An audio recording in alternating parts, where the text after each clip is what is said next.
Finally मेरा favourite novel और डोंगवा आ गया, जो कि यंकाई के बारे में, जो कि बैटल थ्रू द हेवन से लाख गुना अच्छा मुझको लगता है, तुम्हें नहीं लगता। लेकिन मैं कहानी शुरू करता है क्योंकि यंकाई एक्सोयान से काफी ज्यादा इंटेलिजेंट होता है, कब कहां से हटना है और कब लड़ना है इसको पता होता है। तो कहानी की शुरुआत होती है यंकाई और उसी के सेक्ट के डिसाइपलों में आपस में लड़ाई करते हुए, जो कि लगातार चली आ रही है और यंकाई लगातार हारे जा रहा है। और ये लड़ाई रोज चलती है और इसका नोटिस सेक्ट में जाता है, क्योंकि ये लड़ाई जो जीतता है उसको पॉइंट मिलता है और जो हारता है उसका पॉइंट डिटेक्ट होता है। उसी पॉइंट से सेक्ट में रिसोर्स पाया जा सकता है। लेकिन यंकाई लगातार हार रहा है और ऐसा 3 साल से चल रहा है। और इतनी बार हारने के कारण वो अब आउटर डिसाइपल में नहीं रहा है। अब उसके पास लगभग लास्ट ही मौका बचा है। अगर अब वो नहीं जीत पाएगा तो वो सेक्ट से बाहर निकल जाएगा। और पास ही के पेड़ में बैठी हुई सीनियर डिसाइपल हर बार की तरह यंकाई की फाइट को अप टू डेट नोटिस कर रही है। और अगर वो हार गया तो उसका पॉइंट डिटेक्ट कर देगी, अगर जीत गया तो पॉइंट दे देगी। लेकिन यंकाई अभी तक हारा है और ये उसकी फ्यूचर वाली वाइफ होने वाली। स्पॉइलर है अबे साले, क्योंकि मेरे को लगा देना जरूरी है और कहानी में इंटरेस्ट बनाना तुम्हारा जरूरी है और लाइक सब्सक्राइब घंटी बजाना भी जरूरी है। अब अगर तुम सोच रहे हो कि यंकाई हर बार लड़के हारता है तो लड़ाई से भागता क्यों नहीं है, रोज लड़ाई एक्सेप्ट क्यों करता है और झाड़ू घुमा के अपने प्रतिद्वंदी यानी सामने लड़ने वाले को चुनता क्यों है। लेकिन भाई बात ऐसी है कि सेक्ट का ये नियम है, अगर आप आउटर डिसाइपल हो तो एक डिसाइपल दूसरे डिसाइपल को चैलेंज कर सकता है और सामने वाला मना भी नहीं कर सकता है। इसलिए सब ने यंकाई को चुना है क्योंकि वो कमजोर है और कमजोर को हराना बहुत ही आसान है और उसके पॉइंट को लेके कल्टिवेटेड रिसोर्स पाना और भी इजी है। इसलिए सब कोई यंकाई को हराना चाहते हैं और उसको मुकाबले के लिए चैलेंज करते हैं। और यंकाई के पास कोई ऑप्शन भी नहीं है, उसको लड़ना पड़ता है और इसके लिए वो एक तरीका चुनता है जिससे वो सबसे ताकतवर से न लड़े। वो झाड़ू को ऐसा घुमाता है कम से कम पावरफुल की ओर झाड़ू के लिए और उसको वो चैलेंज करता है, लेकिन फिर भी हार जाता है। और आज इसीलिए वो लड़ रहा है और सीनियर सिस्टर उसको ऑब्जर्व कर रही है। लेकिन लड़ाई के बीच में हमें प्रीवियस सीन दिखाया जाता है जहाँ पे लिंज और सेक्ट के एल्डर और यंकाई आपस में बात करते रहते हैं, जहाँ पे एल्डर बोलते हैं कि तुम्हें अब सेक्ट छोड़ देना चाहिए, तुम्हारी बॉडी मार्शल आर्ट और कल्टीवेशन के लिए नहीं बनी है, ये बहुत ही कमजोर है और तुम्हारे बॉडी का स्ट्रक्चर बहुत ही वीक है और हड्डियां तुम्हारी एकदम खोखली हैं। अगर तुमने और प्रैक्टिस करने की कोशिश की तो तुम शायद अपंग भी हो जाओगे और आगे चल भी नहीं पाओगे। और सेक्ट के नियम के हिसाब से अब तुमने अगर जीत हासिल नहीं की तो तुम्हें सेक्ट छोड़ के जाना होगा। और मैं तो कहता हूँ कि छोड़ के चले जाओ और अपनी जिंदगी एक साधारण इंसान के जैसे जियो, अपने परिवार से दूर हो जाओ और इस सेक्ट से कहीं दूर चले जाओ। ये सुन के यंकाई बोलता है मास्टर प्लीज नहीं, मुझको सेक्ट से नहीं निकालिए, कुछ भी करके प्लीज नहीं निकालिए। और बाकी सब तो मिथ है, सिर्फ कल्टीवेट करना मेरा एक मोटिव है, तो उसके लिए मैं कुछ भी करने के लिए तैयार हूँ, लेकिन मेरे को सेक्ट से नहीं निकाली, जिस पर सेक्ट मास्टर बोलते हैं। ऐसा हो सकता है लेकिन तुम्हें सेक्ट में नौकर से भी बुरी जिंदगी मिलेगी। अगर तुम्हें मंजूर है तो तुम रह सकते हो, तुम्हें स्लेव जैसे काम करना पड़ेगा और सेक्ट की सफाई भी करना होगा और बाकी काम भी करना होगा। क्या तुम्हें मंजूर है? जिसको सुन के यंकाई बोलता है यस मास्टर, मुझको मंजूर है, चाहे सेक्ट में रहने के लिए मुझको कुछ भी करना हो, मुझको हर चीज मंजूर है। लेकिन इस पे मास्टर बोलते ज्यादा खुश होने की जरूरत नहीं है। अगर तुमने 3 साल के अंदर बॉडी रिफाइंड लेवल को ब्रेक थ्रू नहीं किया तो फिर चाहे तुम स्लेव ही क्यों ना हो, तुम्हें सेक्ट छोड़ना होगा। और वो 3 साल अब पास आ रहे थे। और इसको सुन के यंकाई बोलता है धन्यवाद मास्टर, अगर 3 साल के अंदर मैंने बॉडी कल्टीवेशन लेवल को ब्रेक नहीं किया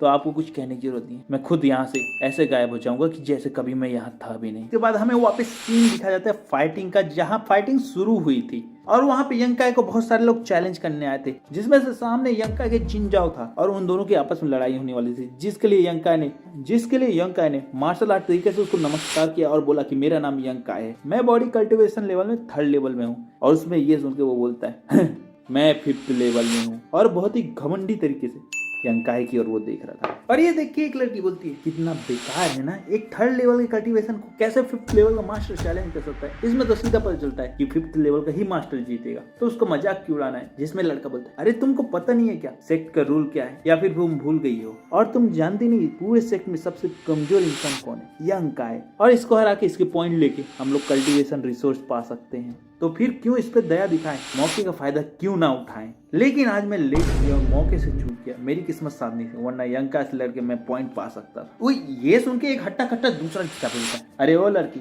तुम्हारी हिम्मत कैसे हुई, अगली बार मैं चैलेंज करूंगा, क्योंकि सेक्ट के नियम के अनुसार से एक दिन में एक ही बंदा चैलेंज कर सकता है और अब मैं अगली बार करूंगा। लेकिन बेचारे की एक दिन में हड्डियां भी नहीं जुड़ पाएंगी और तो हराना और आसान होगा और पॉइंट ले जाके अपने लिए रिसोर्स पाना और आसान होगा। समझ गए लड़के, बीच में आओगे तो तुम भी पीट जाओगे। ये सुनकर वो छोटा लड़का डर जाता है और हट्टा कट्टा लड़का उसको आंख दिखाता है। और ये सब वो लोग बोल ही रहे थे, तभी यंका अपने मुक्का बना के उस लड़के पे प्रहार करता है। लेकिन क्या करे, उसकी हड्डियां कमजोर होती है, ऊपर से वो 3rd लेवल में होता है और सामने वाला 5th लेवल में, तो उल्टा इसी की हड्डियों में दर्द होता है और यंका दर्द के मारे पीछे हट जाता है। और ये देख के सामने वाला लड़का मुस्कुरा कर, अरे मूर्ख लड़के, अब तो हार मान लो। 3 साल से मैं देख रहा हूँ कि रोज तुम किसी से लड़ते हो और मेरे से भी लड़ते हो, हर बार तुम फिर से खड़े होते हो और अगले दिन फिर से लड़ने तुम तैयार हो जाते हो। चलो कोई नहीं, तुम्हारा रिकॉर्ड आज मैं तोड़ दूंगा।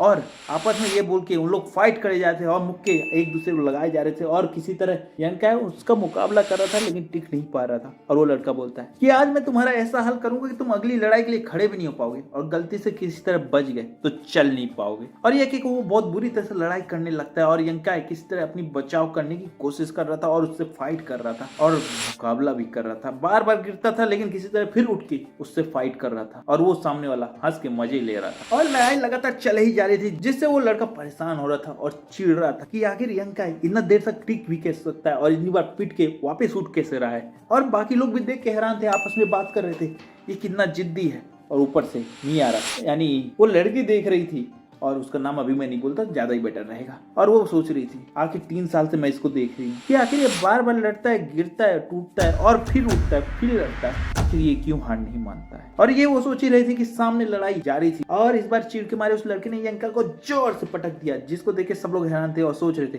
कि फाइनली अब यंका हार गया और उसको देखने पास आते हैं। लेकिन ये सुन के ये मत सोचना कि इनको दया आ रहा था, इन लोगों को ये लग रहा था कि क्या यंका अब उठ पाएगा। और फिर आपस में बात करने लगते हैं और बोलते हैं कि चलो बेट लगाते हैं कि देखते हैं कि यंका कितनी बार उठ के वापस लड़ पाएगा, क्योंकि हार तो ये उसे ही जाएगा लेकिन आखिर कितनी देर तक और कितनी बार ये पीट के वापस उठ पाएगा। चलो मैं 1 बार बेट लगाता हूँ, तुम 2 बार, 3 बार, 4 बार, ऐसे सब बेट लगाने लगते हैं। और वो लड़का मजा ले रहा था। जैसे ही यंका दोबारा उठ के उसको मारने आता है, वो बहुत बुरी तरह लात मार के उसको फेंक देता है, जिसके कारण उसके मुंह से खून निकलने लगता है। और लड़का सोचता है कि आखिर मैं जीत ही गया हूँ, क्योंकि यंका हार गया और उसके मुंह से खून निकल गया, इसीलिए वो शायद अब गिर के बेहोश हो गया है। तो अपने आप को ही वो विजेता विनर घोषित कर देता है और चिल्लाने लगता है। लेकिन तभी फाइनली यंका वो दोबारा उठ गया, जिसको देख के बाकी लोग बोलने लगे कि ना बुद्धू इंसान है ये इतना पिट गया फिर भी दोबारा उठ रहा है, इससे अच्छा चुपचाप पड़ा रहता और हार मान लेता, अब इसकी हड्डी पटली और टूट जाएगी। और यंका इधर उसको और चैलेंज करता है। वो लड़का बोलता है इसको तो अच्छे से मारना पड़ेगा, बार बार उठ के परेशान कर रहा है, मेरे मजे को किरकिरा कर रहा है और सबके सामने मैंने जीत का जो ऐलान किया था उस पे ये पानी फेर रहा है, ये मुझको सबके सामने कमजोर दिखाना चाहता है, अपने आप को ताकत, इतना कमजोर होके भी कितना ये एक्टिंग करता है। यंकाए अब मैं तुझको छोड़ूंगा नहीं करके वो उससे लड़ने जाता है और यंकाए पूरी ताकत लगा के लड़ना शुरू करता है और दोनों के बीच लड़ाई शुरू होती है। उधर लड़की जो पेड़ के ऊपर बैठी थी वो बोल रही थी यंकाए 3 साल से हार रहा है लगातार, फिर भी लड़ता जा रहा है और इस मैच में भी वो हार ही जाएगा। लेकिन कितनी जबरदस्त बात है कि उसका हौसला नहीं टूट रहा है और वो बार बार खड़ा होकर हमेशा लड़ने के लिए तैयार होता है। अब तो मुझको भी इसको देख के दुख होता है, आखिर ब्रह्मांड ऐसे लोगों के साथ ही बुरा क्यों करता है। अब यंका ने अपनी पूरी ताकत लगा के एक जबरदस्त की जाओ को मारा और जाओ लड़खड़ाते हुए गिरता हुआ पीछे हट गया, जिसको देख के सारे सेंट के लोग हंसने लगे और बोलने लगे इतना कमजोर तू भी हो गया जाओ, यंका से हार रहा है। और सारे सेंट के लड़के लड़कियां सब उसका मजाक उड़ाने लगे, जिससे उसको गुस्सा आया और फिर जाओ ने यंका को गले से पकड़ के बोला बेटा तू हार नहीं मानना चाहता ना, तो उसको समझ में नहीं आता, मैंने तो तुझको छोड़ दिया था, अब चुपचाप एक बार और गिरा रहा हूँ, गिरा पड़ा रहना, अगर गलती से फिर उठा तो मैं तुझे जान से ही समझ में आया कि नहीं।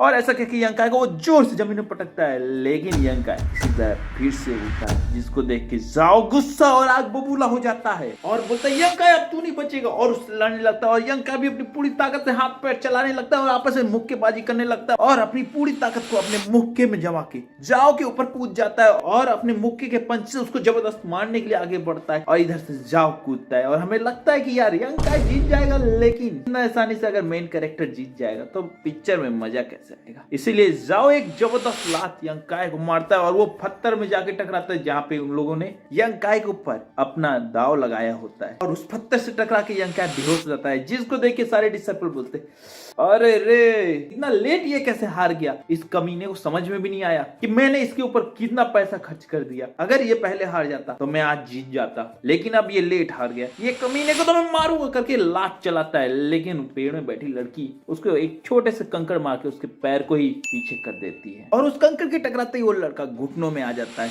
और वो बोलने लगता है, किसने मारा, कौन कर रहा है ये हरकतें, मेरे सामने मजाक ना करो वरना मैं तुम्हें पकड़ लूंगा तो अच्छा मारूंगा। जिसको देख के वो हट्टा खट्टा लड़का बोलता है, अरे पागल लड़के चुप रहो और यहाँ से जल्दी से लिख लो वरना तुम्हारी वजह से हमारे पॉइंट कर सकते हैं और ज्यादा होने में सेक्ट से भी निकाले जा सकते हैं, क्योंकि जिसने भी कंकड़ मारा है वो सेक्ट का ऑब्जर्वर है जिसके सामने खड़ा होना और उनसे लड़ना बेवकूफी ही होगी, क्योंकि उनके सामने हमारी ताकत कुछ भी नहीं है, वो सीनियर हैं और हमारी चटनी भी बना सकते हैं, तो यहाँ से जल्दी से निकलो। और इतना ही बोल के वो मोटे को उठा के वहां से निकलने लगते हैं और जाते जाते लोग बोलते हैं, आखिर उस कमजोर और बेवकूफ की मदद एक शक्तिशाली सीनियर क्यों कर रहा है, आखिर उसको क्या फायदा होने वाला है। लेकिन तभी दूसरा डिसाइपल बोलता है, चुपचाप यहाँ से निकल लो पहले फिर बात करेंगे, और वो वहां से भाग जाता है। और इसके बाद सीनियर सिस्टर पेड़ से नीचे आती है और यंग का को उठा के पेड़ की साइड में रखती है और बोलती है, अरे पागल आखिर कब तक लड़ते रहोगे और कब तक मार खाते रहोगे, ऐसे तो तुम्हारी जान भी चली जाएगी, तुमको समझ में आता तुम्हारे इतने भी अकल नहीं है क्या। मुझको तो बड़ा गुस्सा आ रहा है लेकिन तुझनजान को इतना भी समझ नहीं आ रहा है। और वो लड़की मेडिसिन देके वहां से चली जाती है। जिसके बाद यंका को शाम होने पर होश आता है और वो होश आके बोलता, आखिर फिर से मैं हार गया, इस बार भी मैं नहीं जीत पाया, अगर ऐसा ही चलता रहा तो मैं सेक्ट में नहीं रह पाऊंगा और कब तक अपनी झूठी उम्मीदों में लड़ता रहूंगा और कल्टीवेशन करने की कोशिश करता रहूंगा। और फिर इसी के बाद वो मेडिसिन को हाथ में देखता है और बोलता है, फिर से ये मेडिसिन, मुझको नहीं पता सीनियर आप कौन हो, लेकिन मुझको ये दवा देने के लिए धन्यवाद, आपकी इस दया और दवा के कारण मैं हर बार थोड़ा और जल्दी लड़ पाता हूँ, वरना तो मुझको भी नहीं पता था कि मैं कितना जल्दी लड़ सकता हूँ और इतना दिन तक क्या टिक पाता। इस दवा के कारण अभी तक मैं सेक्ट में जिंदा बचा हुआ हूँ, इसके लिए धन्यवाद, और मौका मिला तो मैं जरूर आपकी मदद करूंगा, बस एक बार मेरे को मौका मिल जाए और मेरा भी लक्ष्य साथ दे जाए तो मैं दुनिया से लड़ूंगा और आपके साथ खड़े होकर पूरी दुनिया को देखूंगा। ये सब यंका बोल रहा था लेकिन फिर हंस के बोलता है, मैं भी पागल क्या सोच रहा हूँ, मैं तो कमजोर हूँ। और ये बोल के वो लकड़ी उठाता है और बोलता है, 3 साल पूरे होने वाले हैं और मैं शायद इस सेक्ट में रह भी न पाऊं और सीनियर की मदद करने की बात करता हूँ। मैं कितना पागल होता हूँ। ये बोल के वो अपने झोपड़पट्टी की ओर जाता है जो सेक्ट से दूर नीचे पहाड़ में था। वहां पहुंच के वो अपनी दवाई को पानी में मिलाता है और उसको लगाता है, जिसके कारण उसको जलन होता है, क्योंकि दवाई डिटॉल जैसा लगता है। जिन्होंने यूज किया उनको पता है और जिन्होंने यूज नहीं किया उनको नहीं पता है। और दवाई लगाने के बाद वो लेट जाता है, लेकिन जब वो लेटता है तो उसके चेहरे से खून की बूंद उसके सर के नीचे रखे हुए पत्थर पे पड़ती है और वो चमकने लगता है, जिससे हमको पता चलता है उस पत्थर में कुछ तो बात है। और अब वो पत्थर अपना खेल दिखाना शुरू करता है और यंका को एक अलग ही दुनिया दिखाता है, जो कि यंका को जब महसूस होता है तो वो झटके से उठता है, क्योंकि उसके अंदर की एनर्जी एक फ्लो होके बाहर निकलने लगती है, जिसके झटके से वो जग जाता है और देखता है तो उसके चारों ओर दुनिया ही बदल गई थी। वो अपनी झोपड़ी में नहीं था बल्कि कहीं और था और उसके सामने वो पत्थर ग्लो हो रहा था और उसको कुछ समझ में आता है, लेकिन थोड़ा सोचने के बाद उसको समझ में आता है ये तो पत्थर मेरे सर के ऊपर रखा था और इसमें ये क्या लिखा है। और जैसे उसको छूने को करता है वो सब चमकने लगते हैं और उसको यंका पढ़ लेता है और उसको समझ में आता है कि ये बहुत पुरानी बुक है जो कि सेक्ट की ऐतिहासिक समय से है। और उस बुक में देखने से लग रहा था कि बहुत सारी मार्शल आर्ट टेक्निक है और हिडन सीक्रेट टेक्निक्स है, जिसको पाने की कोशिश में यंका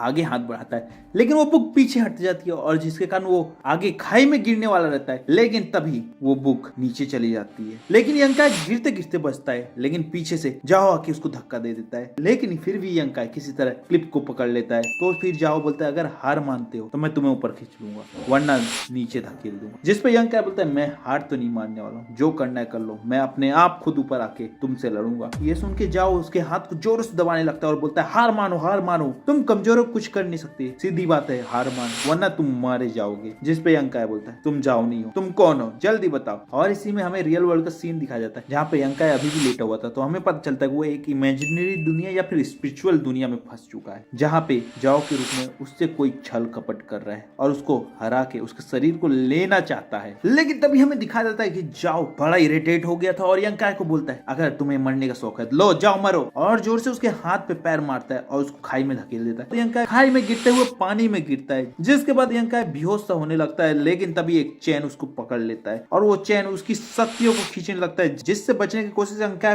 पूरी करता है, लेकिन वो कुछ कर नहीं पा रहा था और यंका की पूरी शक्ति को वो चैन सोखे जा रहा था, लेकिन यंका की शक्ति सोखने के कारण वो चैन कमजोर हो गया था, जिसके कारण यंका उस चैन को तोड़ देता है और पानी के बाहर आ जाता है। तभी पानी के अंदर से एक आवाज आती है, फाइनली मैं आजाद हो गया। और वो कंकाल बाहर निकलता है, जिसको देख के यंका हैरान हो जाता है और वो बोलता है ये चेन हजारों सालों से मेरे को जकड़ी हुई थी, आज ये टूट गई है, धन्यवाद बालक, लेकिन अब तुम्हारी बॉडी मैं लेके रहूंगा क्योंकि ये चेन तुम्हारी बॉडी की वजह से टूटी है और इसका मतलब तुम्हारी बॉडी में यून यानी सन की शक्तियां भरपूर भरी है, जो कि इस वीडियो की इंग शक्तियों को कमजोर कर दिया और तोड़ दिया है और वो शक्ति मेरे को चाहिए, इसलिए अपनी बॉडी मुझको दे दे तू करके वो झपटता है और कंकाल यंकाय से लड़ने लगता है। यंकाय बोलता है मैं बॉडी नहीं दूंगा और अपनी पूरी कोशिश करने लगता है, लेकिन वो कंकाल उस पर हावी होने लगता है और यंकाय आधी बेहोशी में आने लगता है। तभी हमें एक शैडो दिखा जाता है जो यंकाय को याद दिलाता है, बोलता है क्या हुआ, इतनी जल्दी अब हार जाओगे? क्या हुआ उस यंकाय को जो आज तक हर मुश्किल से लड़ता रहा है, बड़ी से बड़ी प्रॉब्लम उस सामने फेस किया और लड़ के हमेशा खड़ा हुआ है, क्या वो आज हार जाएगा और यहाँ मारा जाएगा? नहीं,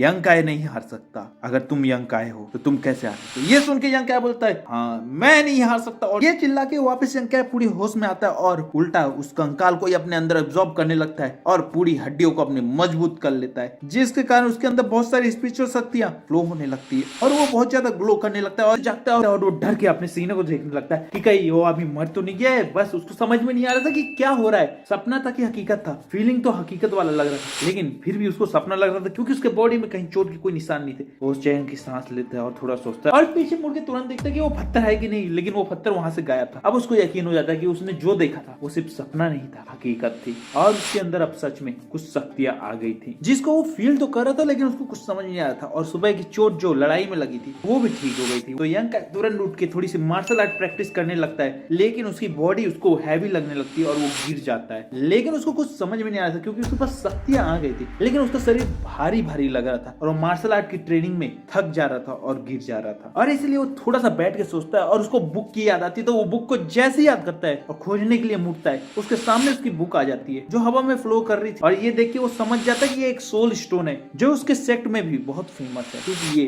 सिर्फ कुछ खास लोगों के पास रहता है और इसमें कई खुफिया राज वो अपने छुपा के रखते हैं। और ये सब समझ में आते ही यंकाय तुरंत गेट और खिड़कियां सब बंद कर लेता है क्योंकि उसको पता है कि अगर इसके बारे में किसी और को पता चला तो उसकी जान को खतरा है, क्योंकि लोगों ने लालच और पावर के लिए फिर इसको नहीं छोड़ना है, ये बुक के लिए इसको ही मार देना। इसलिए वो तुरंत गेट और खिड़कियां बंद करता है और बोलता है इसके अंदर आखिर क्या है मैं देखता हूँ, क्योंकि हर सोल स्टोन के अंदर बहुत ज्यादा स्पेस होता है और मैंने पहले ही बताया ना ये खास लोगों के पास होता है और उनके पास खास चीजें होती है तभी तो छुपा के रखती है। और उसको देखने के लिए यंकाय इस सोल स्टोन को एक्टिवेट करता है, लेकिन जब जैसे ही यंकाय सोल स्टोन को एक्टिवेट करता है वो 7 पार्ट में बढ़ जाता है। उसमें से पहले पार्ट में वही टेक्निक थी जो उसने यूज कर ली थी, यानी वही टेक्निक जिससे उसने गोल्डन बॉडी को एब्जॉर्ब कर लिया था और अपनी बॉडी के साथ उसको फ्यूज कर लिया था, जिसके कारण उसके सारे ब्लॉक पार्ट ओपन हो गए थे और उसकी हड्डियां काफी मजबूत हो गई थी। अब जब उसने ये टेक्निक यूज ही कर ली थी तो वो अगले पेज में बढ़ता है जिसमें मार्शल आर्ट की एक टेक्निक उसको मिलती है जो बहुत ही सीक्रेट होती है। और इस सीक्रेट टेक्निक के हिसाब से यंकाय को रोज सुबह सूरज उगने से लेके उसके आधे घंटे तक रोज मार्शल आर्ट लगातार प्रैक्टिस करनी होगी बिना रुके, और अगर वो ऐसा कर लेता और इसमें मास्टरी पा लेता है तो वो अगले पार्ट में बढ़ सकता है, लेकिन अगर नहीं कर पाएगा तो जितना भी मार्शल आर्ट आज तक यंकाय सीखा है वो सब फेल हो जाएगा और उसका शरीर बेकार हो जाएगा और फिर वो अगले चैप्टर को कभी हासिल नहीं कर पाएगा। टोटली सीधा बोलूं तो वो यूजलेस हो जाएगा और आगे कभी मार्शल आर्ट प्रैक्टिस नहीं कर पाएगा। ये खतरनाक था, लेकिन इसका रिवॉर्ड सबसे बेहतर था। जो यंकाय को जरूरत थी वही चीज ये दे रहा था और शक्ति पाने के लिए यही करना है। ये देख के यंकाय बोलता है मैं तो ये रोज करता हूँ, बस बात ये कि मैं सूरज उगने के रोज आधा घंटे तक नहीं करता हूँ। और इसके बाद यंकाय बोलता है चलो ये भी करके देखता हूँ, आखिरकार हर चीज तो करके मैंने देख ली है, थोड़ा सा रिस्क अब और उठा लेता हूँ। और इतना वो सोच ही रहा था कि सुबह होने लगती है और वो बोलता है चलो मैं अभी ट्राई करके देखता हूँ, अगर मैं ये सीख के मास्टरी पा गया तो मैं सीक्रेट टेक्निक आगे सीख सकता हूँ, लेकिन अगर नहीं तो मेरी पिछली पूरी मेहनत बेकार चली जाएगी। लेकिन पिछली मेहनत कोई फायदे की थी भी नहीं, तो कोशिश करने में अब आखिर क्या हर्ज है। और वो सूरज की पहली किरण के साथ सुबह प्रैक्टिस करने लगता है और वो अब दिल लगा के प्रैक्टिस करने लगता है और उसके अंदर की यंग शक्ति उसको बढ़ती हुई महसूस होती है, जो कि वो महसूस कर पाता है और प्रैक्टिस करते हुए उसका रूप दिखने लगता है। लेकिन हाँ धीमे थी, लेकिन पहले से तो बहुत ज्यादा इंक्रीज हो गई थी। 3 साल से अंदर कुछ न बदले हुए परिणाम से तो बहुत ज्यादा अच्छा उसको लगता है और वो प्रैक्टिस करने लगता है, लेकिन उसको लगता है कि उसको कोई देख रहा है तो वो लो प्रोफाइल रखने के लिए प्रैक्टिस को नहीं रखता है। और तभी सेंट की घंटी बजती है और उसको पता है कि अब उसको काम करने जाना है, तो काम करने चलता है क्योंकि उसको अच्छे से पता है कि ज्यादा जल्दी में अगर इम्प्रूवमेंट दिखाया तो बाकी मेन कैरेक्टर जैसे मेरे को पिटना है तो प्रोग्रेस को थोड़ा सा स्लो दिखाना है, इसलिए काम में चुपचाप चलता है ताकि किसी को शक ना हो। इतना दिमाग यंग का लगाता है। और मैं तुमसे पूछता है लाइक सब्सक्राइब और घंटी अभी तक बजाया कि नहीं बजाया, बजा देना है। और यंग का अब घंटी की आवाज सुन के तुरंत वहां से भागता है, लेकिन हमको दिखता है कि किसी का पैर वहीं पास पड़ता है, यानी किसी ने तो देख लिया। और इसका मतलब ये हो सकता है कि यंग की चालाकी और समझदारी का भेद खुल सकता है, लेकिन वो तो हमें आगे ही पता चलता है। तो चलो देखता है। तो अगले दिन में यंग चुपचाप झाड़ू लगा रहा था, लेकिन सामने सेक की ओर से ऊपर से कोई अपनी माल गाड़ी को लेके चला आ रहा था और लाइट गोल हो गया। अबे साले। और वहीं पेड़ में बैठी हुई अपनी पत्नी मेरा मतलब है कि वो पहले पार्ट वाली लड़की उसको देख रही थी और वो बोल रही थी, अरे यंका कैसे ठीक हो गया, कल तो इतनी चोट लगी, ऐसा क्या चमत्कार हुआ। लेकिन उसका भी ध्यान मालगाड़ी की ओर जाता है जो बेकाबू होकर यंका की ओर आ रही थी, जिसको देख के वो डर जाती है और चौंक जाती है। और उधर से यंका भी चौंक जाता है, लेकिन तभी यंका से वो गाड़ी टकराने वाली रहती है और यंका अपनी पावर से उसको रोक देता है, जिसको देख के सब चौंक जाते हैं। और वो मोटू बोलता है, सॉरी यंका, यंका तुम्हें चोट तो नहीं लगी, मैं सोच रहा था तुम मर तो नहीं जाओगे यार भाई, अगर तुम कुछ हो जाता तो मैं क्या करता, मेरी गलती से मुझको माफ कर दो प्लीज यंका, तुम्हें चोट तो नहीं लगी। ऐसा करके वो देखने लगता है और माफी मांगने लगता है। ये सीन देख के पेड़ में बैठी हुई लड़की जो डर रही थी वो चौंक जाती है और बोलती है और सोचती है क्या यंका ने ब्रेक थ्रू कर लिया, क्योंकि कल तक जितनी ताकत उसके पास थी उसमें तो उसका हड्डी पसली टूटना पक्का था। तो भला एक रात में कोई भला कैसे ब्रेक थ्रू कर सकता है, ऐसा क्या चमत्कार हो गया कि वो एक रात में ही इतना ताकतवर बन गया है। लेकिन तभी यंका एक्टिंग करने लगता है कि उसको जैसे चोट लग गई है, क्योंकि उसको दिखावा तो करना था। आखिर एक रात में कोई भी स्ट्रॉन्ग भला कैसे बन सकता है, और अगर लोगों को शक हो गया तो फिर उसकी जान आफत में आ सकती थी। तो वो चोट लगने का दिखावा करने लगता है और बोलता है बहुत जोर से लगी है मुझको, बहुत जोर से, यार तुम देख के चला नहीं सकते हो। सुन के मोटू बोलता है, अच्छा तुम तो ठीक दिख रहे हो, मेरी गलती थोड़ी थी, वो अपने आप निकल गई आउट ऑफ कंट्रोल, मैं क्या कर सकता हूँ। लेकिन अब मेरे को जल्दी जाना होगा वरना एल्डर मैंग मेरे ऊपर चिल्लाएंगे, गुस्सा करेंगे और मुझको मारेंगे, तो इसलिए मैं यहाँ से जाता हूँ। इस पे यंका बोलता है, मिस्टर मैंग यानी कंट्रोवर्शियल हाल तुम जा रहे हो? तो हाँ मैं जा रहा हूँ, लेकिन मैं लेट हो रहा हूँ इसलिए मैं भागता हूँ। ये सुन के यंका को भी याद आता है कि कंट्रीब्यूशन हाल जाके उसको भी अपने कंट्रीब्यूशन का हिस्सा लेना है। और ये बोल के हमको कंट्रीब्यूशन हाल दिखाया जाता है, मिस्टर मैंग या एल्डर मैंग जो भी आपको बोलना है वो दिखाए जाते हैं, जो थोड़े से हाँ वो थोड़े उस टाइप के हैं जो कि देख के ही थोड़ा सा दिल बहलाते हैं, मास्टर रेसी वाले कैरेक्टर हैं, जो लड़कों को भाव नहीं देते हैं, गाली देते हैं और लड़कियों के ऊपर अपना दिल बिछा देते हैं। और इनका कैरेक्टर देख के ही तुमको समझ में आ जा रहा है कि ये कितने बड़े वाले हैं। लेकिन फिर भी मैं हिंट देता हूँ कि दिल का बंदा अच्छा है, क्योंकि ये स्वाभाविक कहानी होता है। लेकिन जब एल्डर मैंग मजा ले रहे थे तभी एक डिसाइपर आके बीच में खड़ा हो जाता है और बोलता है, सर हमारा कंट्रीब्यूशन। वो बोलते हैं हाँ ले लो निकल जाओ, और वो डिसाइपर वहां से निकलता है। और मिस्टर मैंग बोलते हैं, अगर ये सीनियर डिसाइपर नहीं होता ना तो मेरा मजा किरकिरा करने के लिए इसको अभी बताता। लेकिन जब वो लड़का बाहर निकलता तो यंकाय सामने से आता रहता है और दोनों में टक्कर होती है, और उस लड़की का बटुआ पर्स गिरने वाला रहता है, जिसको यंकाय पकड़ लेता है और वो बोलता है, यंकाय तुम मेरे पर्स को चोरी कर रहे हो, तुम ऑर्डिनरी डिसाइपल होके भी मेरे कंट्रीब्यूशन पॉइंट का मजा लेना चाहते हो, हैं? तुमको मैं अभी बताता हूँ, ये बोलता है। और ये सुन के यंकाय सफाई देने लगता है, सीनियर ब्रदर मैं तो आपका पर्स उठा के आपको दे रहा था। लेकिन वो सातिर बंदा बोलता है, चल झूठ बोलना बंद कर और घुटने में आ जा, अगर मुझसे तू माफी मांगी तो मैं माफ कर दूंगा। लेकिन घुटने में आने की बात सुन के यंकाय बोलता है, ए पानी ना उड़ाओ सीनियर, बहुत हुआ मजाक, मैं तो आपकी मदद कर रहा था, लेकिन अगर आपने मेरे घुटने में आने को बोला तो अच्छा नहीं होगा। उसमें वो बोलता है, अच्छा तो तू मुझे डराता है, मैं तेरा सीनियर हूँ और मेरे पास कल्टीवेशन टेक्निक है, तेरे पास तो कल्टीवेशन लेवल भी नहीं है, चल मैं तुझे सीक्रेट टेक्निक दिखाता हूँ और तेरे को घुटने में मैं खुद लाता हूँ। ये बोल के वो फाइटिंग स्टैंड लेता है। लेकिन यंकाय बोलता है, सीनियर ब्रदर ये ना सोचिए कि मैं डरता हूँ, और वो लड़ने के लिए तैयार होता है। लेकिन तभी एक कंकड़ आके सीनियर ब्रदर के घुटने में पड़ता है और वो अपने घुटने में आ जाता है, जो देख के यंकाय भी हैरान हो जाता है और पूछता है, सीनियर ब्रदर यही सेक्ट की सीक्रेट टेक्निक है जो आप मुझको दिखाना चाहते हो? अरे घुटने में आना था तो इसके लिए इतना भाव क्यों खाना था? मैं तो ऐसे ही तैयार था कि आप आ जाओ, तो मेरे को कोई दिक्कत नहीं, आप सॉरी भी बोल दो। जिसको देख के वो आग बबूला हो जाता है और उसको समझ में तो नहीं आता, लेकिन उसको थोड़ा सा हिंट लगता है। तो वो एल्डर मिंग की ओर देखता है, लेकिन कुछ बोल भी तो नहीं सकता था, उल्टा और लात खा लेता।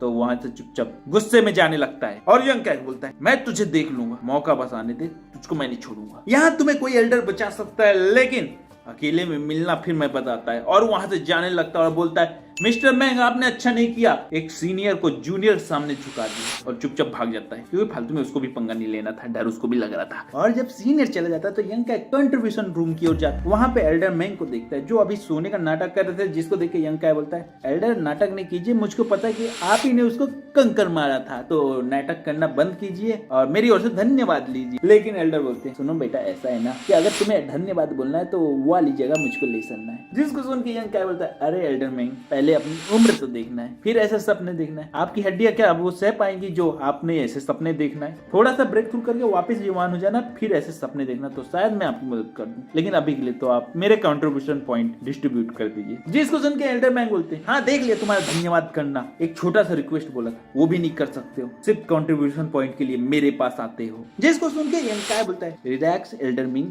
रिलैक्स। अरे मेरे पास पैसे तो आने दीजिए, फिर मैं आपको ऐसी ऐसी जगह ले जाऊं जहां जाने के बाद आपको अप्सराएं दिख जाएंगी। लेकिन अभी मेरे पास पैसे नहीं है, फिक्र मत करिए, कुछ समय बाद मेरे पास बहुत पैसे हो जाएंगे, फिर आपको जरूर ले जाएंगे। जिसको सुन के एल्डर मैन बोलते हैं, फिर तो मैं जा चुका हूँ, ना तुम्हारे पास पैसे होंगे ना ही मैं कभी जा पाऊंगा, और जब तक तुम्हारे पास पैसे होंगे मैं इस दुनिया में नहीं रहूंगा। जिस पे यंकाय कहता है, ऐसा क्यों कहते हैं एल्डर, मेरी तनख्वाह बहुत जल्दी बढ़ने वाली है। और अभी बढ़ गई है क्या? वो बोलते हैं, ना बेटा ज्यादा नहीं बढ़ी है, जितनी थी उतनी ही है, 10 कंट्रीब्यूशन पॉइंट थे उतनी ही है, ज्यादा फुदकने की जरूरत नहीं है। फिर एल्डर में 10 कंट्रीब्यूशन पॉइंट यंकाय को देते हैं, साथ में और 5 पॉइंट देते हैं और बोलते हैं, बेटा थोड़ा सा खाने पीने में भी ध्यान दिया करो और कल्टीवेशन करने के लिए अपनी बॉडी को मजबूत करो। इस पे यंकाय बोलता है, मेरी चिंता नहीं कीजिए, लेकिन ये बताइए हिसाब आपने सही किया कि पिछली बार जैसे दबा दिया? जिस पे वो बोलते हैं, अरे लड़के तुझको मुझ पे यकीन नहीं होता है तो तुझे मैं हिसाब किताब पूरा दिखा देता है। जिस पे यंकाय बोलता है, पिछली बार भी तो ऐसे ही बोला, फिर से मेरा काट दिया था। जिस पे वो खास बोलता है, अरे लड़के बड़ों से जवान नहीं लड़ा जाता है, बस उनकी बात समझ गया ना? जिस पे यंकाय बोलता है,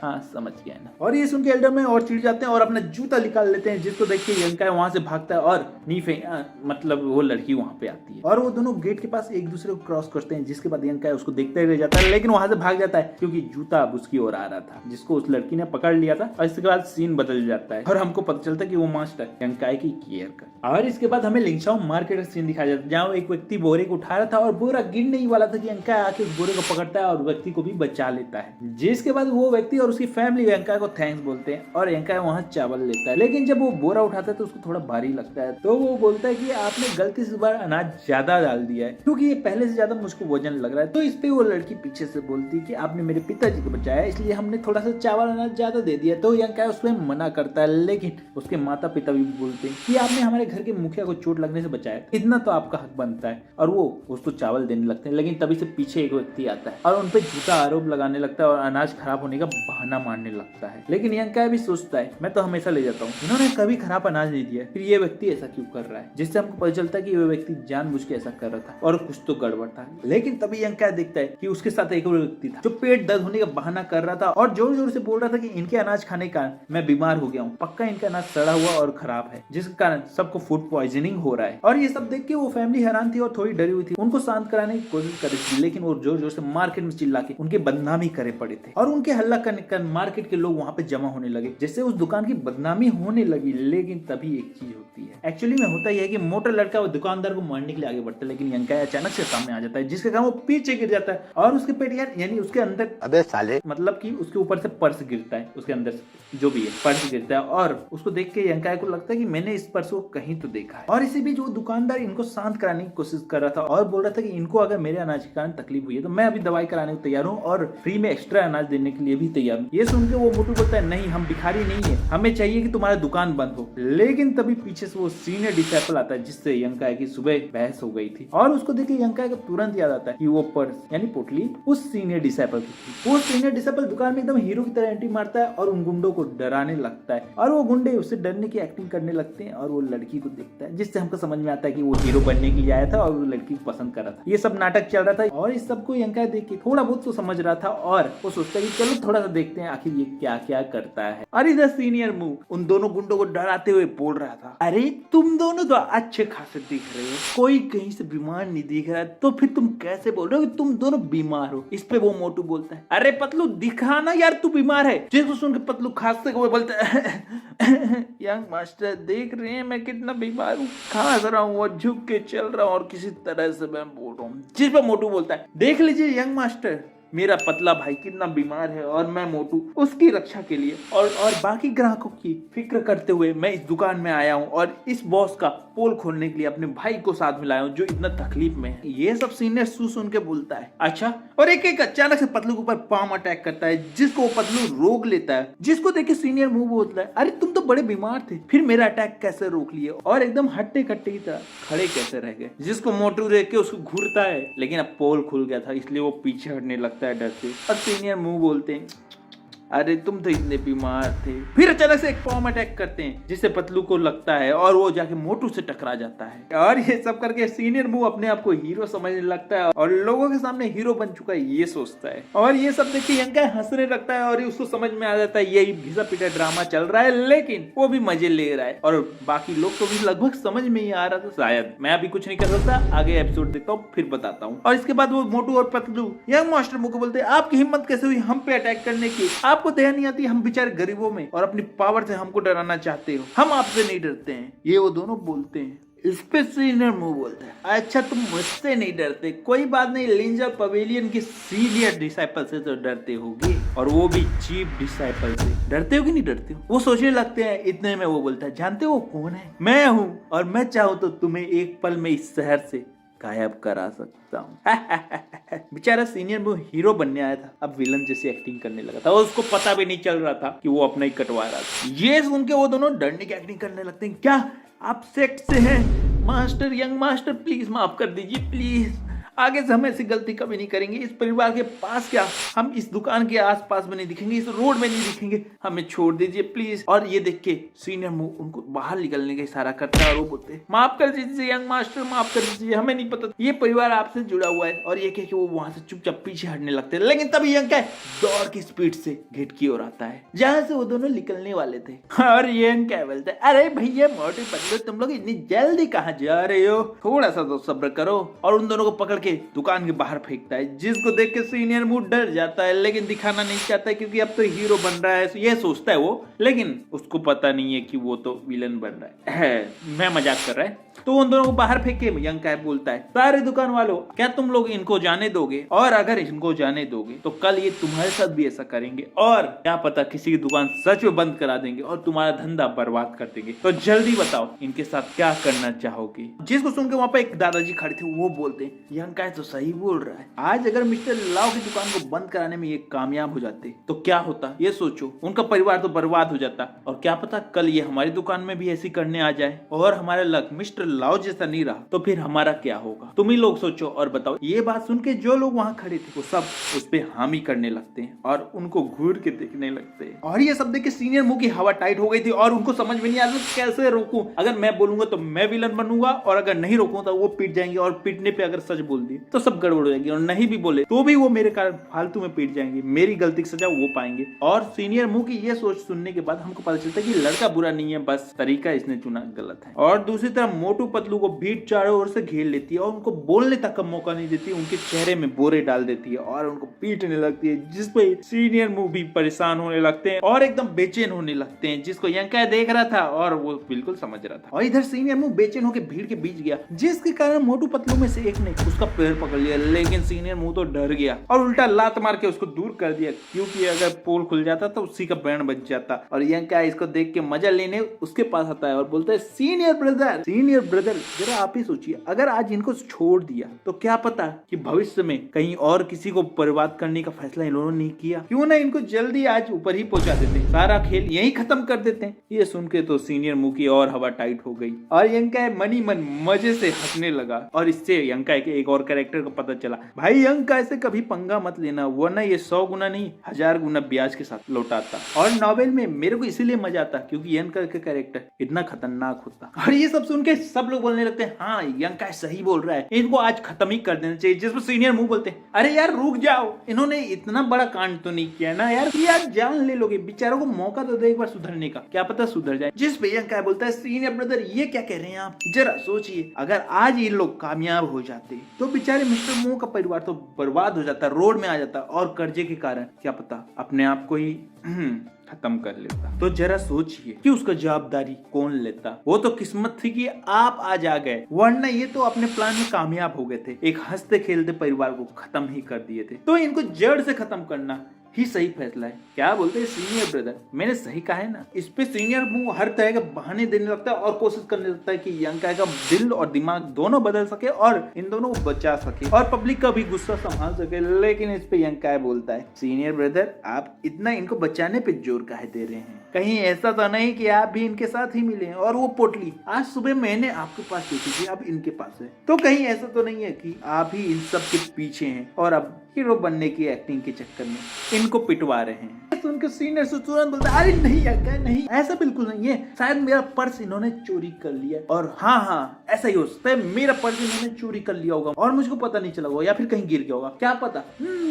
ये सुन के यंग काय बोलता है ऐसा हो सकता है सीनियर सू, आप सही बोल रहे हैं, लेकिन फिर तो इनको और छोड़ना चाहिए, ये धोखाधड़ी के साथ साथ चोरी भी करते हैं, इसीलिए तो सीनियर सू मैं बोल रहा हूँ इनको खत्म ही कर देना चाहिए। क्यों भाई हो, मैं सही बोल रहा हूँ ना एकदम से, तुम बताओ अंकल जी दादाजी, ऐसे पूछ के बोल के सीनियर सू पे यंग काय जोर डालने लगता है ताकि सीनियर सू सच बोलते। अब ये सब सुन के सीनियर सू हड़बड़ा गया और पगला गया, आखिर मैं करूँ क्या, आगे कुआं पीछे खाई, किधर जाऊं मुझको बताओ कोई भाई, कमेंट में बताओ यार जल्दी से, आखिर क्या करूं मेरे को समझ में नहीं आ रहा है, तुम ही बताओ। और लाइक सब्सक्राइब अभी तक नहीं दबाया तो वो भी दबा देना, घंटी बजा देना ऐसी कहानी को सुनने के लिए। हाँ तो मैं कहा था अरे हाँ मुझको बताओ कि मैं क्या करूं, और वो लास्ट में फैसला करता है कि अब कोई ऑप्शन नहीं है, अगर मैं बोलूंगा तो पीटूंगा और नहीं बोलूंगा तो भी पीटूंगा, लेकिन फिर भी थोड़ा सा आगे बढ़ता है क्योंकि उसके मन में डर था, लेकिन वो कर क्या सकता था, उसका पैर अपने आप आगे बढ़ने लगता है जिसको चोट देख के थोड़े से झिझक जाते हैं। अब यंग मास्टर सू को आगे बढ़ते हुए हम लोग देखते हैं और घबरा जाते हैं और बोलते हैं यंग मास्टर ये क्या कर रहे हैं, आप ही ने तो हम लोग को बोला था इस दुकान में आके लफड़ा करने के लिए, छोड़ा था और पैसे दिया था, लेकिन आपने तो वादा किया था कि हमको डरा के आप भगा दोगे और उसके बाद कुछ ज्यादा हमारे साथ नहीं करोगे, अब हमें मारने आ रहे हो,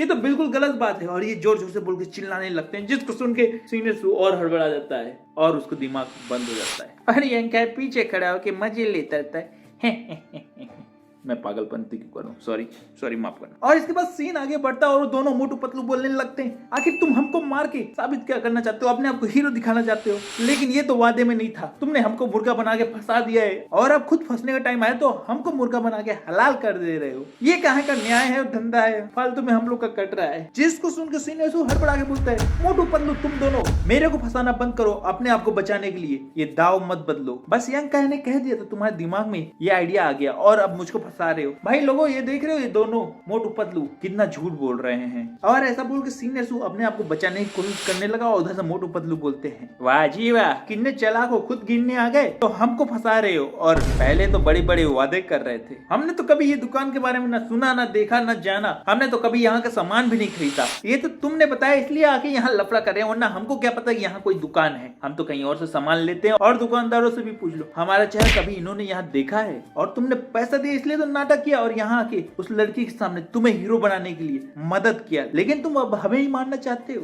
बड़े गद्दार तुम निकले हो। ये सुन के वो लड़की चौंक जाती है और रोने लगती है, जैसे सुमू उधर दिखता है तो वो पीछे अपनी मम्मी के छुप जाती है, जिसके बाद सीनियर सू गुस्सा हो जाता है और यंग काय को बोलता है ये सब तुम्हारी वजह से हो रहा है, पहले भी तुमने मुझे सेट में घुटनों के बल झुकवाया था और अब यहाँ पे बदनाम कर रहे हो, फिक्र मत करो मैं तुमसे एक एक हिसाब लूंगा, और ये बोल के वो वहां से जाने लगता है। लेकिन भाई सीनियर सू मैं तुझको एक एडवाइस अपनी ओर से देना चाहूंगा, फालतू में पंगा मत ले, अपनी बड़ी बहन से मार खा जाएगा, समझ रहे हो। और अब सीनियर सू के वहां से भाग जाने के बाद लोग बोल रहे थे कि ये देखो कैसा लड़का है, चीटिंग करता है, इतना ताकतवर होके भी ऐसा खेल रचता है, छी छी छी शर्म भी नहीं आता है। और जब लोग आपस में बात कर रहे थे यंग काय की तारीफ कर रहे थे तो वो चोर वहां से पीछे से भाग जाते हैं और यंग काय उनको बोलता है कि इतनी बड़ी बात भी नहीं है, मैंने तो कुछ करा भी नहीं है, तो प्लीज मेरी तारीफ इतनी करने की जरूरत नहीं है, हाँ लेकिन तुमको लाइक सब्सक्राइब करने की जरूरत है और घंटी बजाने की भी 2 बार बोल दिया ना मैं। और इसके बाद दुकानदार और उसका परिवार भी यंग काय को धन्यवाद देता है, लेकिन सामान देने को बहुत सारी चीजें फ्री में करता है कोशिश, लेकिन यंग काय नहीं लेता है, बोलता है कि ये सब मेरे काम के नहीं है और अगर मैं ले भी जाऊंगा तो मैं अपनी झोपड़ी में इसको कहाँ रखूंगा, कीड़े मकोड़े या फिर कोई चुरा के ले जाएगा, इसलिए वो मना कर देता है। और इसके बाद दुकानदार बोलता है तुम तो ऑर्डर डिसेबल और वो सीनियर डिसेबल, कहीं तुमको वो कोई हानि तो नहीं पहुंचाएगा ना, जिसपे यंग काय बोलता है आप चिंता नहीं करिए वो मेरा कुछ नहीं कर पाएगा और अगर करने की कोशिश करेगा तो मैं भाग जाऊंगा। मजाक मजाक में यंग काय ऐसा बोलता है ताकि माहौल ठंडा हो जाए,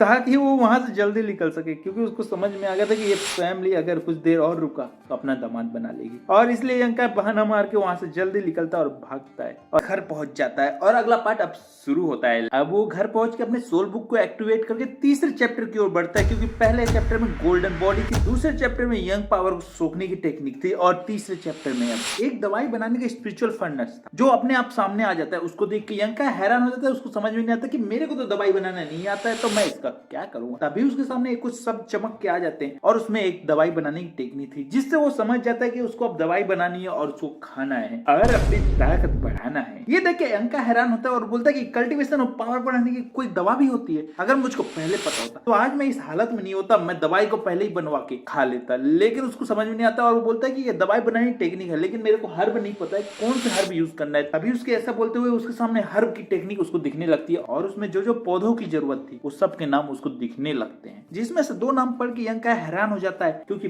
पहला था जेडन ग्रास और दूसरा था 3 लीफ सोल फ्लावर। और ये नाम देख के यंका सोचता है कि ये कौन से पौधों के नाम है, मुझको तो कुछ पता ही नहीं है। लेकिन तभी उसके दिमाग में ख्याल आता है कि ये तो बुक बहुत पुरानी है, तो ये पौधे भी पुराने होंगे और मेरे को लगता है कहीं ना कहीं से इसके बारे में जानना होगा, क्योंकि मेरे को कल्टीवेशन लेवल अपना बढ़ाना है और ये दवाई मेरे लिए बहुत जरूरी है। तो उसको याद आता है, अरे हाँ मैं ओल्ड मैन के पास जा सकता हूँ। और ये सोच के वो स्पेशल फर्नर्स को वापस रखता है और सो जाता है। अगले दिन ओल्ड मैन मिंग के पास वो जाता है, जहाँ पे एल्डर मिंग बड़े आराम से आराम कर रहे थे। काश मेरी भी जॉब ऐसी होती, मैं भी सोते हुए काम कर सकता। लेकिन चलो छोड़ो, एल्डर मिंग यंका को देख के बोलते हैं, ए लड़के क्या हुआ, कैसे हुआ यहाँ ना, तुझको क्या चाहिए जल्दी बता, मेरे पास टाइम नहीं है तेरे लिए, जल्दी बोलना। ये सुन के यंका भी बोलता है, एल्डर में मेरे को ज्यादा कुछ काम नहीं है, मेरे को कंट्रीब्यूशन पॉइंट बेस नहीं करना है, बस मेरे को 2 पौधों के बारे में जानना है। और वो दोनों पौधों के नाम वो बताता है, जिसको सुन के एल्डर में बोलते हैं, मुझको तो कुछ नहीं पता है, लेकिन हाँ मेरे पास एक बुक है, इसमें देख लेना, शायद तुम्हें मिल जाए। और ये बोल के एल्डर में उसको एक बुक देते हैं और फिर जमाई लेने लगते हैं। और इसी बीच यंका बुक को उठा के पढ़ने लगता है, उसको दोनों पौधे दिख जाते हैं, लेकिन वो चौंक जाता है और बोलता है, ये दोनों तो जहरीले हैं। और मन में सोचता है कि मेरे कल्टीवेशन लेवल इससे कैसे बढ़ेगा, मैं तो इससे मर जाऊंगा। जिसको देख के एल्डर में बोलते हैं, अरे लड़की चिल्ला क्यों रहा है,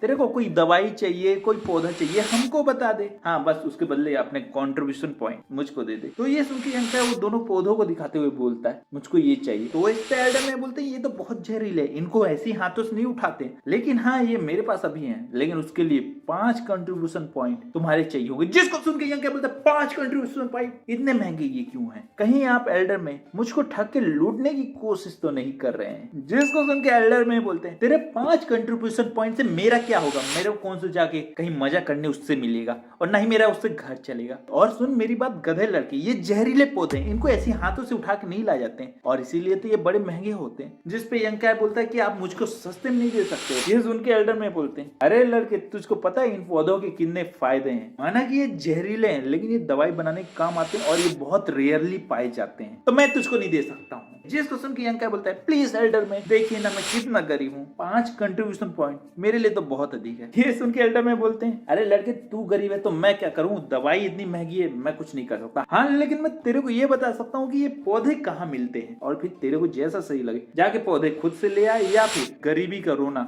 रोता रहे। ये सुन के तुरंत यंका हाथ जोड़ते हुए बोलता है, एल्डर में प्लीज मुझको एड्रेस बता दीजिए और मेरी गलती के लिए मुझको माफ कर दीजिए। जिसपे एल्डर में बोलते हैं, तुमको ब्लैक विंड माउंटेन जाना होगा जो यहाँ से 40 माइल दूर है और वो ईस्ट यानी उत्तर की ओर है। और हाँ सुन लड़के, ये बुक मेरी ओर से फ्री है, जिसको देख के तुझको पौधे पहचानने में आसानी हो। और ये देख के यंका हैरान हो जाता है। और एल्डर में ये सब बोल ही रहे थे, लेकिन यंका ये देख के हैरान होता है और सोचता है, एल्डर में आज कुछ ज्यादा ही दयालु नहीं हो रहे, पक्का कुछ तो गड़बड़ है, वरना एल्डर में कब से फ्री में कुछ दिए हैं, लगता है कुछ तो गड़बड़ है। और इसीलिए यंका तुरंत पूछता है, एल्डर में पक्का कुछ तो गड़बड़ है, सच बता दीजिए आखिर आप इतने मुझ पे दयालु क्यों हैं? ये सुन के एल्डर में बोलते लड़के तुम ज्यादा लगाते दिमाग को, मैं तो बस इतना ही चाहता हूँ कि जब तुम अपने लिए पौधे लेने जाओ तो कुछ जड़ी बूटियां मेरे लिए भी तोड़ आओ, क्योंकि अब तुम जाओ या फिर मैं जाऊँ बात बराबर है, और बुक तो मैंने तुमको दे दी है, तो फिर मैं कैसे उन जड़ी बूटियों को पहचानूंगा, तो ऐसा करो तुम ही ले आओ। लेकिन ये सुन के यंका अब कर भी क्या सकता था, क्योंकि उसने बुक भी ले ली थी और एल्डर की मदद पौधे को जानने के लिए भी ले ली थी, तो रिक्वेस्ट तो पूरी करनी ही पड़ेगी। अब वो मन में सोचता है, मैं फंस गया। और इससे पहले यंका कुछ बोलता, एल्डर मैन ने एक लंबी चौड़ी लिस्ट पौधों की उसको पकड़ा दी और बोले कि बेटा अब तुमने मेरी रिक्वेस्ट मान ही ली है तो जल्दी ले आना, क्योंकि सेट में जो मैंने लिस्ट दी है ना उन सब जड़ी बूटियों की कमी हो गई, तो थोड़ा सा जल्दी कर देना प्लीज। ये सब देख के यंका बोलता है, एल्डर मैन आप बड़े चालू हैं और बहुत जिस पे एल्डर में हंसते हुए अपनी दाढ़ी खिलाते हुए बोलते, तुम्हारी मैंने इतनी मदद की, अब तुम्हारा फर्ज है कि तुम मेरी मदद कर दो, तो इसमें गलत ही क्या है? और ये सुन के यंका बोलता है, हाँ सही है एल्डर में, देख रहे तुम लोग जो भी वीडियो देख रहे हो हमारे यहाँ के एल्डर कितने ज्यादा आलसी हैं, लेकिन अगर हाँ तुम लोग नहीं हो तो कमेंट में अपना नाम और इस वीडियो को लाइक जरूर कर दीजिए। और ये बोल के यंका वहां से जाने लगता है, जिसपे एल्डर में बोलते हैं, अरे लड़के रुक लो, पूरी बात तो सुन लो, बहुत जल्दी है जाने की, मेरी बुराई करके के निकल रहे हो। देख रहे हो दोस्तों जो यूट्यूब में वीडियो देख रहे हो, आजकल के डिसाइपल यानी स्टूडेंट कितने चालू हैं। प्रियंका बोलता है लट्टू मत घुमाओ, सीधी बात बोल जाओ। और एल्डर में बोलते हैं अरे लड़के इतना जल्दी तुझको क्या, मैं बस इतना बोलना चाहता हूँ कि वहां जाके आने में तुझको कई दिन लगेंगे, इसलिए सारे पीक को जहां तुम काम करते हो वहां जरूर बता के जाओगे, क्योंकि कम से कम तो 3 दिन लग ही जाएंगे, और अगर कुछ गड़बड़ होगी तो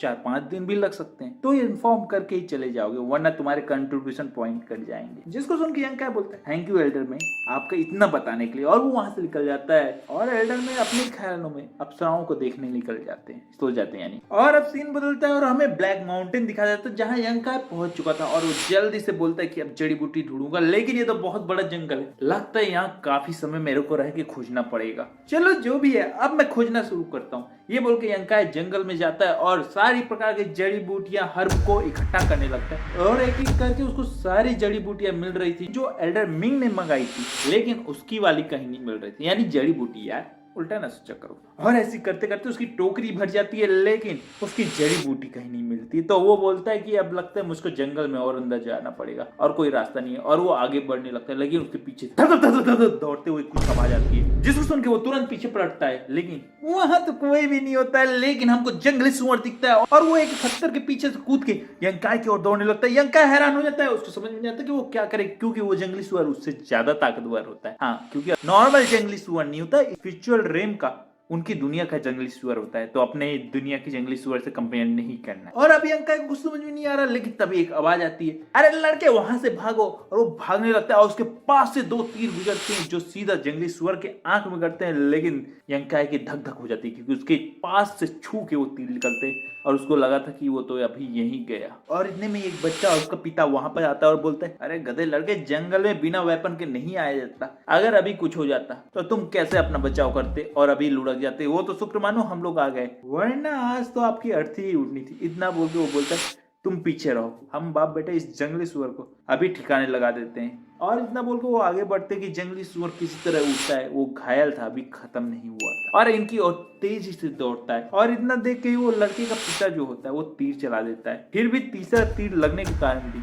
जंगली सुअर नहीं रुकता और वो तेजी से आगे बढ़ने लगता है, जो देख के यंकाई समझ जाता है कि वो बच्चे से जाके सीधा भिड़ने वाला है और बच्चे का खेल खत्म होने वाला है। तो यंकाई कूद के उसको बचा लेता है और जंगली सुअर से उस बच्चे की जान बचा लेता है। और वो जंगली सुअर जो सीधा दौड़ते हुए जा रहा था वो पेड़ से जाके टकराता है, जिसकी ताकत से पेड़ ही टूट जाता है। अब समझ में आया कि वो जंगली सुअर कितना खतरनाक था, इसीलिए मैं बोल रहा था स्पिरिचुअल बीस्ट है तो बच के रहना है। और ये देख के तुरंत लड़के का बाप दूसरी बार तीर चलाता है, तीसरी बार तीर चलाता है, लेकिन जंगली सुअर की मोटी खाल को भेद नहीं पाता है और जंगली सुअर किसी तरह होश में आने लगता है और उनकी ओर देखता है और फिर तेजी से दौड़ता है, जिसको देख के लड़के का बाप बोलता है भागो।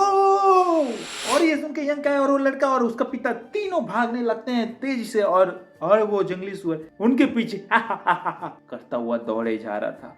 ये मैं अपने साइड किया हूँ, हम मालूम है तेरे बाप को मत सिखा चल। और अब भागते भागते यंकाई और वो छोटा लड़का दूसरी तरफ भागते हैं और उसका बाप दूसरी तरफ, और वो जंगली सुअर यंकाई और उस बच्चे के पीछे पड़ जाता है, जिसको देख के उस बच्चे का बाप उस सुअर पे लगातार तीर चलाने लगता है और दौड़ने लगता है, लेकिन उसकी मोटी खाल में कोई असर नहीं होता है। लेकिन तभी यंकाई को दौड़ते दौड़ते याद आता है 1 मिनट, मैं कल्टीवेशन लेवल के 5th लेवल में पहुंच गया हूँ, फिर भी मैं गधे के जैसे क्यों भाग रहा हूँ। अब मैं तीसरे लेवल में थोड़ी रहा हूँ कि जो मैं इससे डर रहा हूँ, अब तो मैं इससे लड़के मैं इसको मार सकता हूँ। ये मैं गधे जैसे क्या हरकतें कर रहा हूँ। और फिर दौड़ते दौड़ते यंकाई अचानक से पलटता है और जंगली सुअर की कमर में जाके बैठ जाता है और उसके दोनों दांतों को कस से पकड़ के दूसरी तरफ घुमाने लगता है ताकि उस छोटे बच्चे को कुछ ना हो, और उसको ले जाके सीधा पत्थर में ठोकता है। और इतनी तेज रफ्तार का जंगली सुअर जब पत्थर से टकराता है तो वो बेहोश हो जाता है। और ये देख के वो लड़का और उसका बाप बड़े खुश होते हैं और यंकाई के पास आके बोलते हैं अरे तुम तो बहुत ज्यादा ताकतवर और बहादुर हो और हमसे भी ज्यादा बुद्धिमान हो। जो सुन के यंकाई बोलते हैं अरे अरे ऐसी कोई बात नहीं है, वो बस किस्मत मेरी अच्छी थी इसलिए वो बेहोश हो गया है, और बाकी मेरी तारीफ करने की कोई जरूरत नहीं है। और इसके बाद वो दोनों बाप बेटे बोलते हैं अरे नहीं सर ऐसा नहीं होता है, लेकिन आपका बहुत बहुत धन्यवाद कि आपकी वजह से आज हम लोग को खाना बहुत जबरदस्त मिल गया है, और अब जंगली सुअर को ले जाके हमने पकाना है। हमारे गांव में खाना बहुत मुश्किल से होता है, इसीलिए हम आपका धन्यवाद बोलते हैं, और अगर आपको कुछ मदद चाहिए तो बेझिझक हमसे पूछ सकते हैं। इस पे यंकाई सोचता है और पूछता है कि आपको पता है कि जेडन ग्रास प्लांट कहाँ होता है, क्योंकि मुझे जंगल में हर जगह खोज लिया नहीं मिला है। इस पे वो लड़की का बाप बोलता है कि वो जंगल के फॉरबिडन एरिया में मिल सकता है, लेकिन वहां जाना खतरे से खाली नहीं है, क्योंकि वहां बहुत ज्यादा खतरनाक शिकारी जानवर घूमते हैं।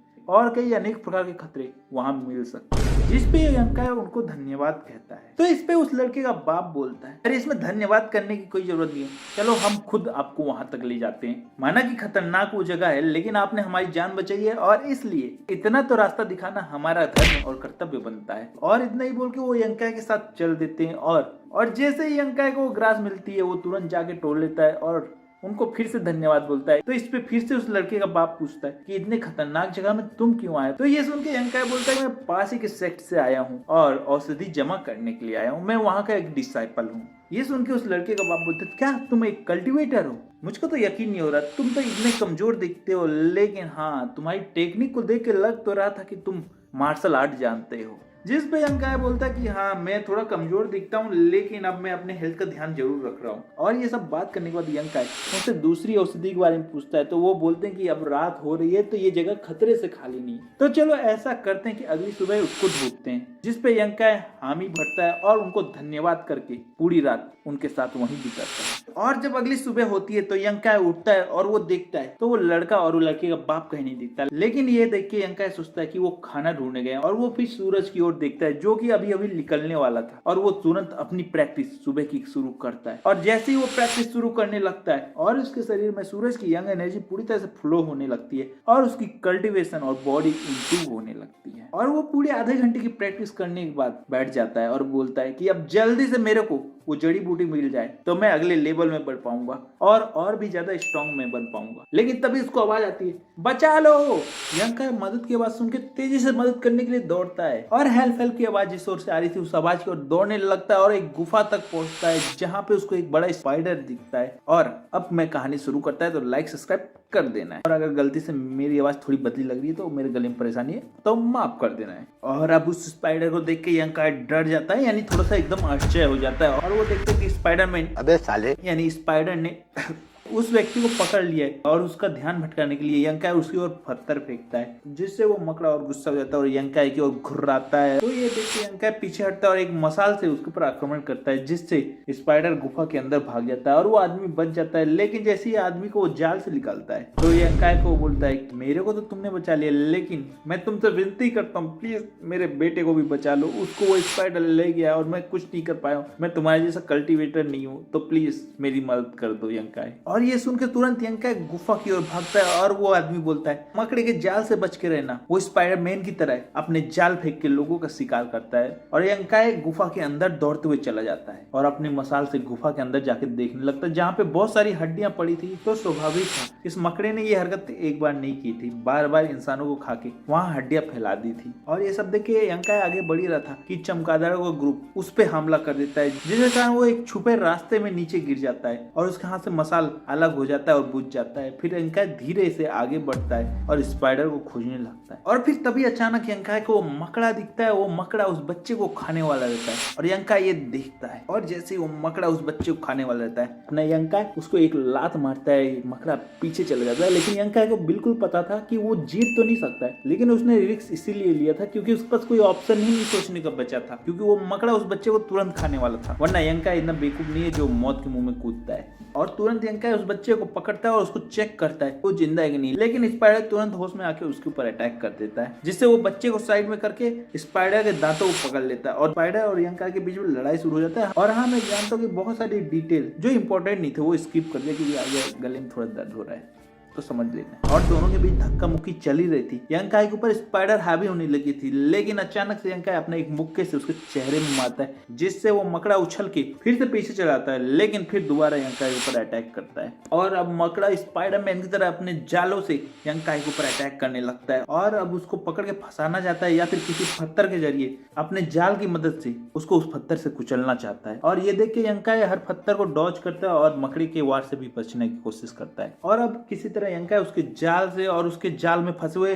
पत्थरों से बचने लगता है और पूरे गुफा के स्ट्रक्चर को एनालाइज करने लगता है ताकि उसको वो अपने फायदे के लिए उपयोग कर सके। और उसके पास समय कम था इसलिए वो अपनी गोल्डन बॉडी को एक्टिवेट करता है और एक जबरदस्त मुक्का स्पाइडर की ओर बढ़ाता है, लेकिन इससे पहले ही स्पाइडर का डंक उसके हाथ में गड़ जाता है और अब उस हाथ में पूरा डंक घुसने के कारण उससे खून तेजी से निकलने लगता है। लेकिन यंकाय दूसरे हाथ से उस डंक को ही तोड़ देता है और अपना हाथ स्पाइडर से बचा लेता है, लेकिन स्पाइडर का एक डंक तोड़ने में वो सफल हो जाता है लेकिन यंका तभी देखता है कि वो डंक से बड़ा हुआ इतना गहरा चोट तो क्या होगा, ठीक हो जाता है जैसे वहां पर कभी कोई चोट लगा ही नहीं था। और दूसरी तरफ वो मकड़ा दर्द के मारे चिल्लाने लगता है और यंका के ऊपर बहुत गुस्सा होने लगता है। और अब मकड़ा इतना गुस्सा हो गया कि यंका के ऊपर अंधाधुन अटैक करने लगा। इसका फायदा यंका उठा के उसके नीचे जाके उसका एक पैर तोड़ देता है, जिसके कारण मकड़ा वहीं पर गिर जाता है और वो आगे नहीं बढ़ पाता है और यंका के ऊपर अटैक भी नहीं कर पाता है। और इसी मौके का फायदा उठा के यंका उसके सारे हाथ पैर तोड़ देता है और मकड़े को बिना हाथ पैर का कर देता है। और ये सब देख के और दर्द के मारे मकड़ा तुरंत अपने जाल की मदद से वो हवा में लटक जाता है और इसका फायदा उठा के यंका अपनी मसाल जो बुझ चुके थे उसमें आग लगाता है और सारे जालों में आग लगाने लगता है और उस मकड़े को जिंदा जला देता है। और अब आग के जलने से वो मकड़ा वहीं पे जल के मर जाता है। और ये सब देख के यंका चैन से सांस लेता है और बच्चे को चेक करता है तो उसको पता चलता है कि बच्चा जिंदा है और सही सलामत है और उसको लेके बाहर निकलने वाला रहता है। तभी पीछे से एक जाल आके उसे पकड़ लेता है और ये देख के यंका हैरान होता है। लेकिन हमको समझ में आता है कि वो मकड़ा तो मर गया था लेकिन उसका पार्टनर अब बदला लेने आ गया था, जो यंका को अपनी ओर खींचता है और यंका तुरंत एक पत्थर के सहारे अपने आप को रोकता है, लेकिन वो पत्थर ही टूट जाता है। और जैसे ही यंका उस मकड़ी के पास घिसकते हुए जाता है वो मकड़ा सीधा अपना एक डंक यंका के हार्ट पे गड़ा देता है, लेकिन उसके हार्ट बच जाता है और यंका मौके का फायदा उठा साइड में पड़ा हुआ उसके पार्टनर का डंक उठाता है और अपना जाल काट के उसका आंख फोड़ देता है और उछल के उसके ऊपर बैठ जाता है और अपनी गोल्डन बॉडी को एक्टिवेट करके उसके ऊपर वार करने लगता है। और एक बार फिर से यंका को महसूस होता है कि उसका घाव अपने आप ठीक हो रहा है तो उसको तुरंत समझ में आ जाता है कि ये सब उसके गोल्डन बॉडी का कमाल है, चाहे उसको कितनी भी गहरी चोट लग जाए उसकी गोल्डन बॉडी सब ठीक कर देगी। और ये सब समझ के यंका बेफिक्र होके उस मकड़े के ऊपर अपने मुक्के बरसाने लगता है और इतने मुक्के खाने के बाद वो स्पाइडर शायद मर जाता है या फिर बेहोश होता है, तो हमको पता नहीं चलता है, इतना बस दिखाया जाता है। तो वो लड़के को उठा के गुफा के बाहर जाता है जहाँ पे उसका बाप उसका इंतजार कर रहा था, यानी बच्चे का, यंकाई का नहीं, जिसको देख के उसका बाप दौड़ के आता है। लेकिन वो देखता है कि वो बच्चा बेहोश है और उसके अंदर स्पाइडर और जहर है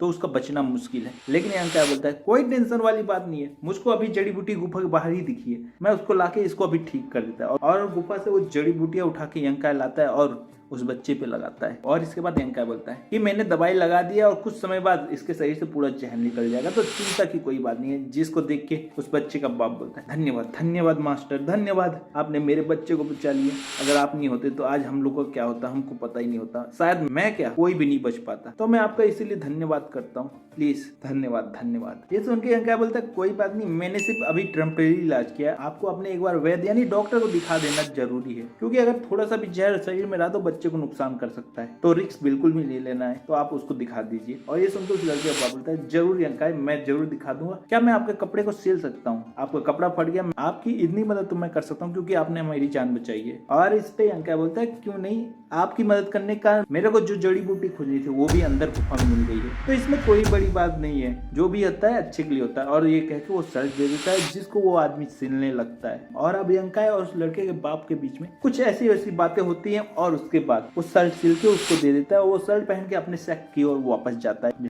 अब यंका अपने घर के सामने पहुंच गया तो देखता है कि वहां बहुत सारे डिसाइपल खड़े थे और मसाल लिए हुए थे, वो ये देख के समझ नहीं पाता। लेकिन हमको पिछला सीन दिखाया जाता है जहाँ पे वही सीनियर जिसको यंका ने मजा चखाया था उसका चेहरा दिखाया जाता है और वो अपने साथियों से यानी अपने चमचों से बात कर रहा था और यंका के घर के सामने खड़ा था और वो बोल रहा था कि वो लड़का कहाँ है, आज तो उसको सबक सिखाना है। जो सुन के चमचा बोलता है अरे यंग मास्टर टेंशन न लो, वो यहीं कहीं पड़ा होगा। इसी बात पे वो यंग लड़का बोलता है अरे यहाँ से बहुत बदबू आ रही है, लेकिन आखिर वो इस बदबू में रह भी कैसे पा रहा है, कहीं वो सच में इंसानी है ना, कि कहीं इंसान के रूप में भेड़िया या फिर कोई और जानवर तो नहीं है। अरे भेड़िया भी तो बदबू में नहीं रहता है, वो भी अपनी जगह को साफ करता है। जो सुन के वो चमचा बोलता है अरे यंग मास्टर आपको पता नहीं है, वो सिर्फ एक टेम्परेरी डिसाइपल है और ऊपर से इतना परफॉर्मेंस उसका खराब है कि वो कोई डेवलपमेंट यानी कोई ग्रोथ अभी तक दिखाई नहीं पाया, इसलिए उसको सेक्ट से निकाल दिया गया और वो सेक्ट से बाहर रहता है। बस कल्टीवेशन के लिए वो सेक्ट में आ सकता है, लेकिन रिसोर्स और कुछ सेक्ट से नहीं मिलता, उसको अपना काम करके ही सारे रिसोर्स हासिल करना पड़ता है। और वो तो आए दिन लोगों से पीटता है क्योंकि वो सेक्ट में सबसे कमजोर होता है और उसको पीट के हर कोई